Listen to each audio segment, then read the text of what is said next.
Welcome back, everybody, to the Jacksonville Jaguars franchise here on Madden 21 for the PlayStation 5. As today, we have a Week 10 Sunday night game against the team that eliminated us from a postseason last year, the Buffalo Bills. We have a lot to cover today as we will be having a prospect profile for offensive skill position players in this upcoming draft class. So running backs, wide receivers, and tight ends, a lot of fun players we're going to be talking about today. So without further ado, let's get that underway. So we're going to start with the running back position. I want to evaluate what we currently have at running back because it's a very interesting group of players we have here. Last year, it was pretty much the Phillip Lindsay show, but we traded for J.K. Dobbins in the offseason. We drafted R.J. Ewell in the 4th round, and it seems like Dobbins and Ewell are the main ball carriers. I know Phillip Lindsay's right up there in carries, but it does seem like Lindsay's role in the offense is diminishing, and his contract is up at the end of the year, so I would not expect him to be back. And it looks like J.K. Dobbins and R.J. Ewell can be the backfield of the future, but the thing is, neither of those guys are, per se, great players. And maybe there's a great running back in this class who can be the lead runner going forward for the Jacksonville Jaguars. Not only is this a great running back class at the top, but also as you go down the board, there are a bunch of really good players, so also, here's the fullbacks, by the way, but let's get this one underway, and I think it's only appropriate that we start with the top running back in this class, Anthony Woodard out of Oklahoma. What a story this young man has. He has been with the Oklahoma scout team the past 4 years, finally got his chance to play once the starter Mike Hall got hurt early this season, and Woodard has not looked back. He is the heavy runaway favorite for the Heisman Trophy. This is a guy who wasn't even playing college football a year ago, and now he's the favorite to win the most prestigious honor in college football. Woodard has not recorded a snap as a Sooner until this season, which is a little bit crazy. And, I mean, he has not recorded a snap in competitive football before this year since his high school career. Woodard is a very talented player, and he's been arguably the best player regardless of position in college football this year, so it's going to be hard to not pick him if you're a team who's looking at running back in the first round. Let's take a look at last year's Heisman Trophy winner, Tyrone Newton out of California, surprisingly decided to stay another year in school, even though last year's running back class was weaker than this one. Newton is still the projected second running back off the board, although he has had a little bit worse of a season this year. He has still been outstanding for the Golden Bears. He's a patient, powerful runner, not an overly great athlete, nor is he a great receiver, but I mean, he was dominant last year. He's been dominant for Cal since his freshman season, and he'll probably be a solid early day 2 pick for whoever selects him. The next player we're going to be looking at is Reggie Carter out of Alabama. The Crimson Tide always have elite running backs, and Carter is one of those really talented power backs, kind of like Derrick Henry and Bo Scarborough coming out of Alabama in recent years. I know Henry and Scarborough have had completely different NFL careers, but you get the point. Reggie Carter's projected to go in day 2, but I think he is a first-round talent and should go in the first round. This guy's built like a bulldozer. I mean, his quads are literally built like tree stumps, like that, Saquon Barkley, A.J. Dillon type of quads. He's been consistently getting better every year in Alabama. This is his first year as the lead runner, but, I mean, Alabama always has 2 or 3 really good running backs every year, so, I mean, that running back room is always super good in Tuscaloosa, and Reggie Carter's been a consistent player since his freshman year. Let's take a look at the FCS level, the University of Delaware. I know this looks like Michigan's jerseys, but this is Delaware. We're going to be taking a look at Jaquan Bridges Jr. He is projected to go in the 5th round, although I think he's really talented and should go a lot earlier than that. Bridges is a very well-rounded back. He's quick and athletic, he's a powerful runner, and he's probably the best receiving back in this year's class, and I don't know why he's not getting more hype. He has played some, to put it nicely, cupcakes in the FCS schedule, but I mean, he's been a star for the Delaware Blue Hens ever since he stepped onto campus as a true freshman. Does have some medical question marks, but even with the medical question marks and the lack of good competition, I don't think he should be a 5th rounder. I think he should be picked a lot higher than that. The final running back we're going to be looking at is a name you might know if you follow the Westlake Hornets, and this is John Cummings. A roller coaster career Cummings has had thus far. As a freshman and sophomore, he was probably the top back on the team, but once Isaiah Sparks entered the fold, Cummings' role in the offense decreased, and he's actually gotten less touches every single year as his career has gone on, which is kind of crazy. Cummings is a talented running back and can do a number of different things. He's fairly athletic, and he is powerful.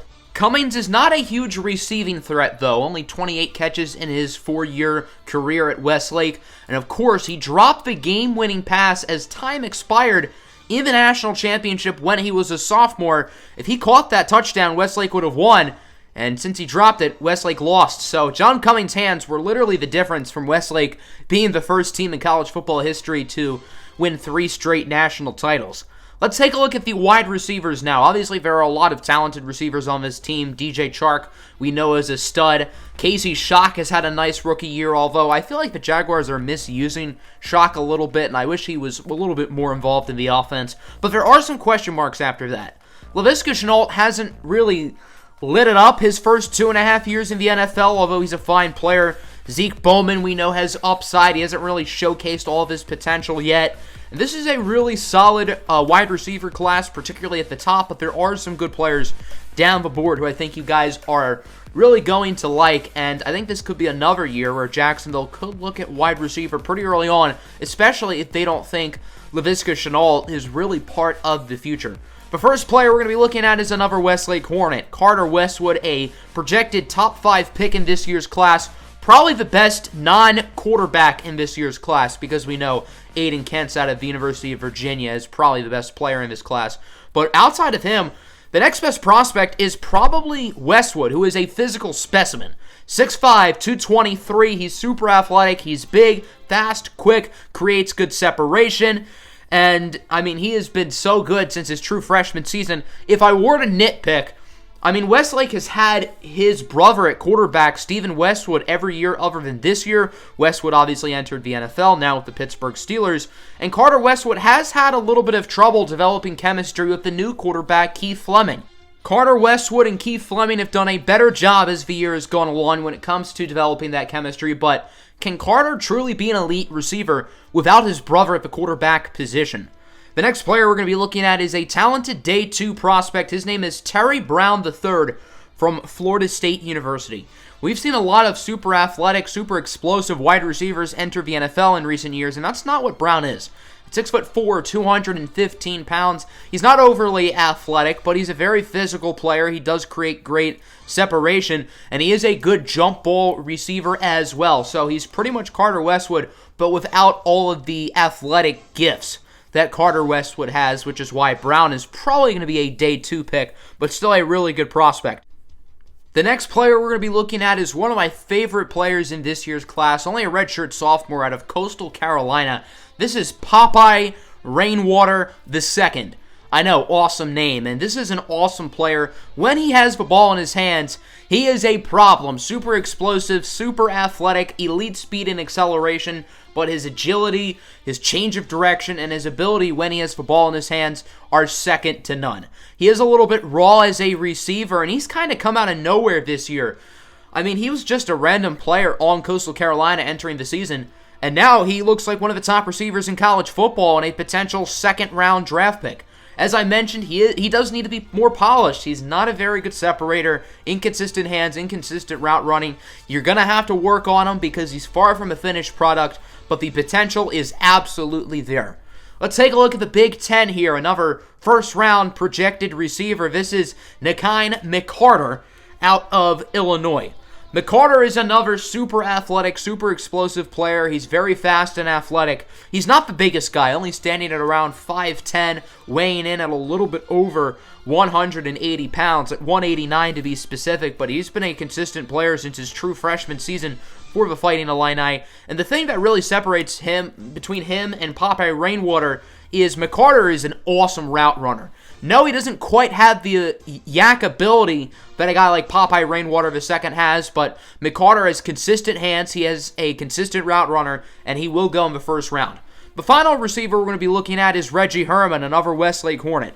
Herman has been the starting tight end for the Hornets since his redshirt freshman season, and although he has been playing tight end, I do believe he will be a wide receiver in the NFL. Herman was actually a receiver in high school, but Westlake didn't really have a good starting tight end once Herman was a redshirt freshman, so the Hornets decided to put him there, and he's been solid. I know his numbers aren't outstanding, but Westlake doesn't use their tight ends a whole lot, and Herman is probably the most statistically dominant tight end in school history, which, I mean, again, doesn't say much. Herman has never dropped a pass in his entire collegiate career, by the way, and he has started every game for the past 4 years, which is incredible. He's been very consistent for the Hornets, and although there are questions about him moving back to receiver, I do think he is really good. We're going to briefly look at tight end here, as we do have a very talented tight end room. David Njoku's probably an above-average starting tight end.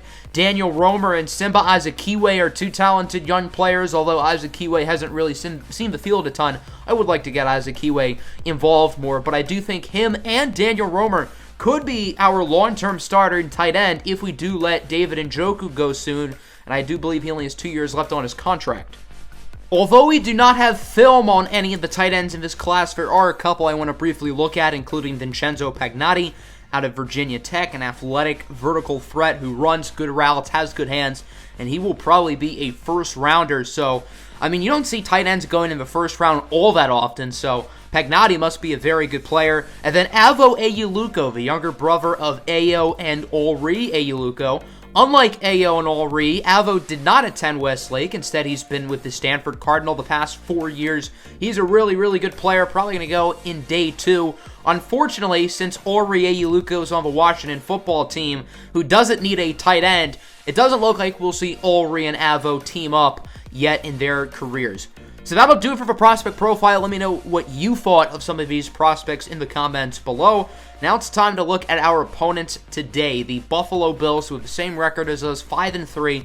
We played these guys twice last year. Week 1, we ended up getting the win, but in the playoffs, in the divisional round, they ended up beating us, ending our season. And, I mean, this Buffalo team looks to be very good again, led by quarterback Josh Allen, who was extended last year. Allen's had a good season. He was outstanding last year, and this year he has backed that up with even more good play. One of the better starting quarterbacks in the NFL now. And his top receiver is one of the best in the game, Stephon Diggs, who is an absolute superstar. And on defense, there are a lot of talented players, including Tre'Davious White, who is probably a top 5 cornerback in the NFL. So this Bills team is very good. They're a very well-rounded roster, and it's going to be a tough matchup. They're still a really good team. We know them from last year. We want to get revenge, and I think it'll be a fun game. Not to mention, it is on Sunday Night Football as the second half of a regular season is here. The 5-3 Jacksonville Jaguars coming off a tough loss on primetime last week against the defending NFC champion New York Giants, as it'll be the Buffalo Bills coming to Duval. 2nd and 10, an early sack for the Jaguars. Bleat Fryerwood, the rookie from Manitoba, Canada, with half a sack. The other half sack by K'Lavon Chaisson. Chaisson's season's kind of started off slow, but he has played very well the past month or so. Jacksonville now on offense. Nice throw there by Koko Onwosu, connecting with DJ Chark for a gain of 26 yards. The Jaguars are moving it nicely. 3rd and 6 now from the 11. Onwosu's pass is intercepted by Kenny Young. You just can't do that on 3rd down in the red zone. The Jaguars had guaranteed points there. A costly decision there by Onwosu, who has made some rookie mistakes the past couple of weeks. There's a perfect example of those rookie mistakes. The Bills aren't starting with great field position, but I'm sure it's worth it for them considering they did not allow any points. Allen, short pass for Stephon Diggs, who jukes out Harrison and gains 20, so it doesn't look like the Bills are really going to have to worry about the possibility of a safety on this possession. 3rd and 3 now from the 33. Allen looking to throw it, going to try to show off that cannon for an arm, and he is intercepted. What a grab by C.J. Henderson. That's his first interception of the season. Henderson had 5 picks last year, only has 1 this year, but quarterbacks have just not thrown the ball near C.J. Henderson. I mean, it's been Henderson Island out there, and he has had a very good season, even if it hasn't really shown up in the box score. Jacksonville now on offense as the rookie connection. Koko Onwosu and Casey Shock go for a nice gain of 24 on that play. Shock showing off his game-breaking speed. Following play now, it's a handoff for Dobbins, who makes a nice cut to the left side, jukes out Tre'Davious White, and is wrapped up at the 31-yard line by Tremaine Edmonds and others. Good start today for Dobbins. He has 3 carries for 29 yards. Now from the 13, handoff for Phillip Lindsay on 3rd and 2. And he's going to lose a couple yards. Wrapped up by Matt Milano, the veteran linebacker out of Boston College. So that will force the field goal unit to come out. Josh Lambo connects from 32 yards. And the Jaguars are on the board first as they lead this game 3-0. Took a while for scoring, but we have had a pretty exciting game thus far. As the Bills return on offense, Josh Allen connects with Dawson Knox, the tight end, hotty toddy. Down the field, wrapped up at the 32 by Julius Williams. Knox is injured on the play, thankfully for Buffalo. He would return to the game shortly. Following play now, Allen gonna look to throw it. He connects to Stephon Diggs, who trucks Ronnie Harrison and will dive down at the 1. What a play by Stephon Diggs, who's had a hot start to this game, nearly finding the end zone on that play. 3 catches, 59 yards here in the first quarter for Diggs, and then on 1st and goal, Allen connects with his man. That's Peter Shech, the second-year tight end out of the University of Miami with the touchdown. And the Buffalo Bills are going to take the lead as it is now 7-3 with under a minute to go in the first quarter.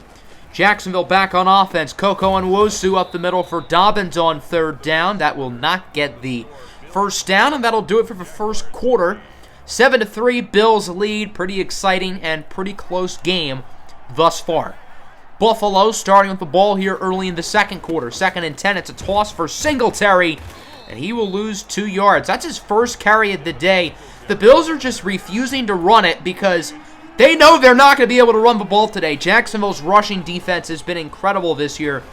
That was Miles Jack with the tackle. 3rd and 12, nearly intercepted by C.J. Henderson. It looked like that was right in Henderson's hands. Would have been his 2nd interception of the game.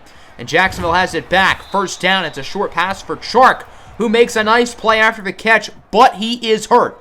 Not good news for the Jaguars. R.J. Ewell is also injured for Jacksonville, so they have 2 of their top offensive playmakers injured. Luckily for the Jags, both Chark and Ewell will be able to return later in the game. Nice run there by Dobbins, who will need to step up until Ewell is back. Now Koko connects with Zeke Bowman. What a throw by Nwosu under a ton of pressure. Found the open man, Bowman, for a big play. Zeke Bowman had a long touchdown last week against the Giants. Now gets a long play here against Buffalo. 2nd and 6, handoff for Dobbins, who gets a few, bringing it to the 5 as the Jaguars look like they're trying to run the ball in. 3rd and 3, now it's a pass, and it's caught in the end zone by David Njoku for the touchdown, and Jacksonville will regain the lead. Quick pass there by Koko Nwosu, a very smart play by the 20-year-old rookie quarterback out of Michigan State. And the Jaguars will regain the lead as it's now 10-7. 1st down, it's a handoff for Callaway Claiborne, who goes nowhere. Josh Allen, who's had an incredible year, brings him down. Callaway Claiborne's been a huge piece on this Bills offense. He was the 2nd overall pick a couple years ago. Did not play a whole lot last year, but he is their 2nd receiver now. 2nd and 11, short pass for Singletary. He loses 5, wrapped up by Rashawn Babineau, who of course is back at that sub-linebacker position where he played last year due to Leighton Vander Esch getting injured a couple of weeks ago. Jaguars had the ball back. Nice run there by Phillip Lindsay to the 38. Lindsay getting some extra touches today with R.J. Ewell not likely to return until the start of the 3rd quarter. So until the second half, it'll just be Dobbins and Lindsay. Speaking of Dobbins, he gets it here on 3rd and 2 and does not get the first down. Milano and Edmonds are there to bring him down. So that sets up an interesting 4th and 2 from the 30. And the Jaguars have elected to go for it. Play action fake. Nwosu trying to get it to Simba Azakiwe, but it's broken up. And the decision to go for it on 4th and short in field goal range will come back to bite Jacksonville in the butt. 1st down from the 30. Another sack for K'Lavon Chaisson. Chaisson has 1.5 sacks today here in the first half. As you can see, the Bills now have it at the 22-yard line. This drive has been dominated by a lot of short passes from Josh Allen. It was on 3rd down. It's another short pass, but it's incomplete, trying to get it to Singletary.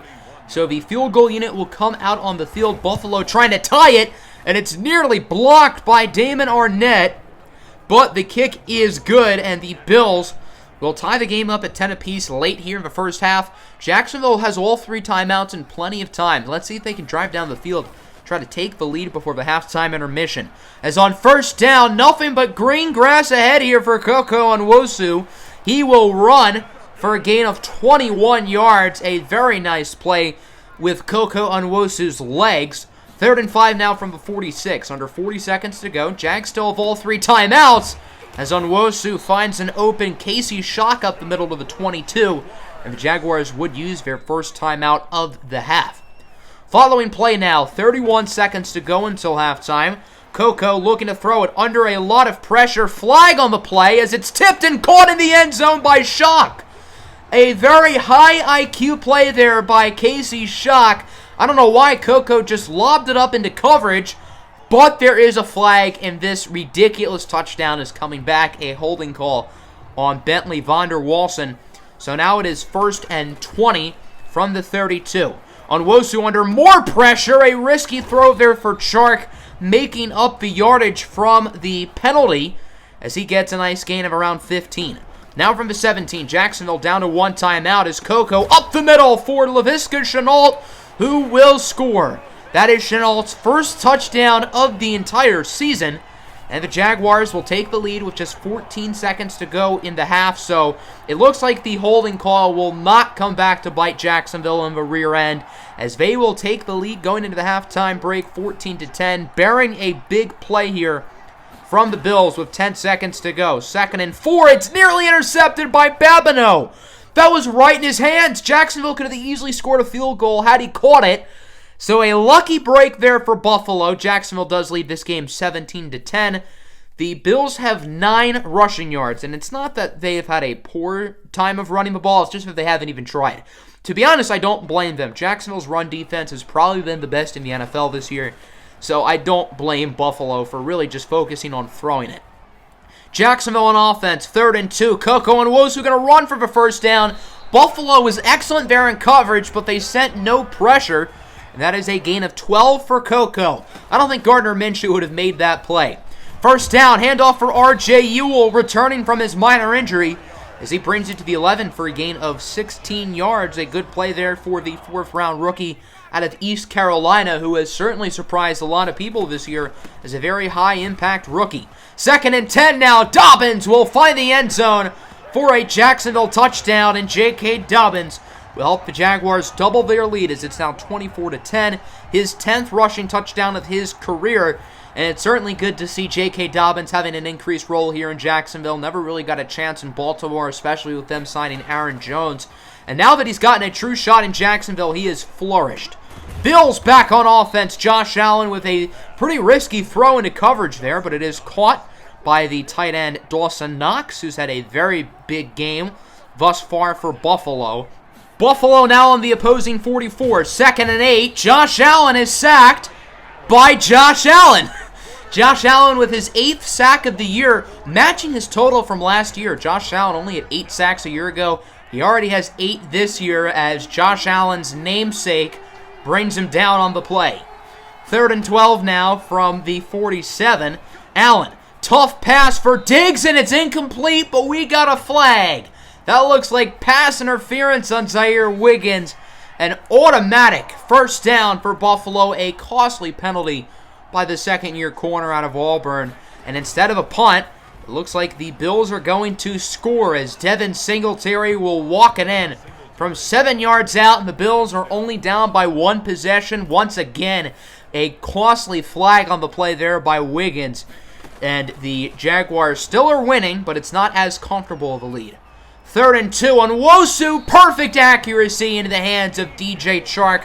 The Bills sideline signaling an incompletion, but Chark got both feet in, and it's been a very big game today thus far for DJ Chark. That was his 6th reception.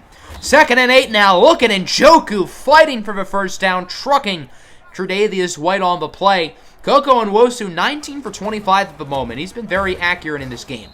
First down, it's a handoff for Ewell, and he loses a couple yards. Nice play there by the Bills' defense. That's Tim Williams who brings him down. That'll do it for the 3rd quarter. Remains a 7-point game as both teams scored touchdowns in that quarter, but nothing more. The Jaguars do have the ball with nice field position at the 27. 3rd and 5 to open up the quarter. Onwosu had to get rid of it. Had he gotten sacked, That probably would have pushed Jacksonville out of field goal range. So a smart play there by Onwosu.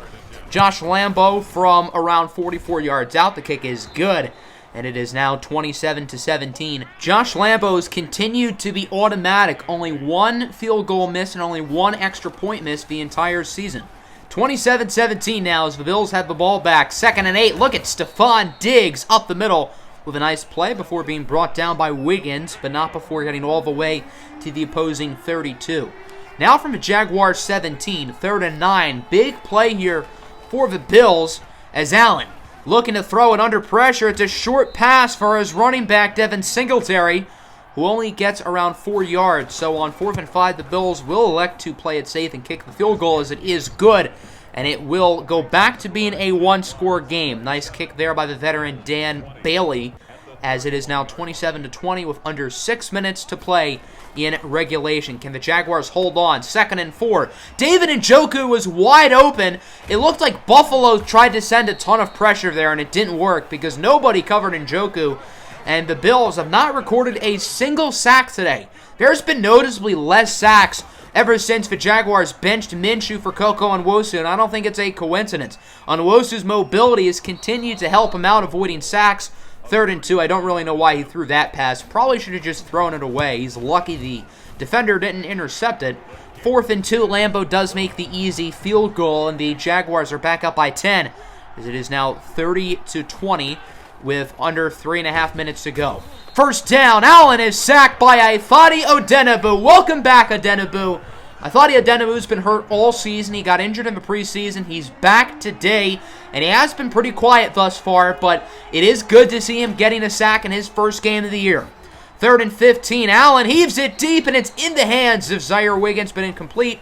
4th and 15 now, a bomb from Allen, and it's picked off by C.J. Henderson, his 2nd of the game. I know somebody might think it's not smart for Henderson to catch that, but since Jacksonville is worse field position, now they have more room to choose some clock and potentially end this game. Also, quick little shout out for C.J. Henderson for grabbing 2 interceptions today. 3rd and 2, handoff for Dobbins, and he does not get it. That one could have pretty much ended it, but the Bills get a stop, and their offense gets another chance to try to drive down the field and hope for a miracle. 1st down, Allen under pressure, and he is sacked again. 2 sacks here in the 4th quarter for Ifeadi Odenigbo, who has made his presence known late in this one. 4th and 12, Bills are likely going to lob up another Hail Mary as Josh Allen going deep, and it's intercepted again. The hat trick for C.J. Henderson. He has 3 interceptions in this game, and that is how this one will come to a close. What a performance today by C.J. Henderson. He was locking down Callaway Claiborne from the start. I don't know if Claiborne caught a single pass and caused 3 turnovers. Jacksonville wins it by the final score of 30-20. The Jaguars with 500 total offensive yards. The Bills only at 259. Buffalo at 18 rushing yards today compared to Jacksonville's 214. Very efficient game for Onwosu, 21 for 29, 72% completion percentage, 2 touchdowns and a pick. Josh Allen, I think, was fine. I know he threw 3 interceptions, but 2 of them were towards the end of the game on 4th down where he kind of had to heat them up. We ran the ball very well. J.K. Dobbins was good, R.J. Ewell was good, Phillip Lindsay was pretty good as well. And they just really didn't try to run the ball. Devin Singletary, 8 carries, 19 yards. Singletary led both teams in catches, though. Dawson Knox with 124 yards, touchdowns for Njoku, Chenault, and Peter Cech. The Bills allowed, I think, 4 sacks, and we did not allow any. Our offensive line was outstanding today in the pass game and the run game. 2 sacks for Odenigbo. I thought Chason had 1.5. Allen had 1, and I think Bleet Fryerwood had half a sack. 3 interceptions for C.J. Henderson, 1 for Kenny Young. What a day for C.J. Henderson. I know I kind of gave Josh Allen credit because he had to lob up passes on 4th down, but you still got to give Henderson a ton of credit. You don't see 3 interception games very often. C.J. Henderson has just been a lockdown island this year, so I guess it's finally good to see him putting some stats in the stat sheet because this is the first time really all year that the ball was consistently thrown his way. As you can notice, there's no Players of the Week tab. C.J. Henderson didn't win the award. It went to Tyus Bowser of the Pats, who had 4 sacks. I understand 4 sacks is a lot, but, I mean, you got to give it to C.J. Henderson there. Come on. So that'll end today's episode. Next time we have a matchup against Rodney Allen and our divisional rival, the 3-6 Indianapolis Colts. Should be a fun one. Hope you guys are excited for that. And I'm out. Peace.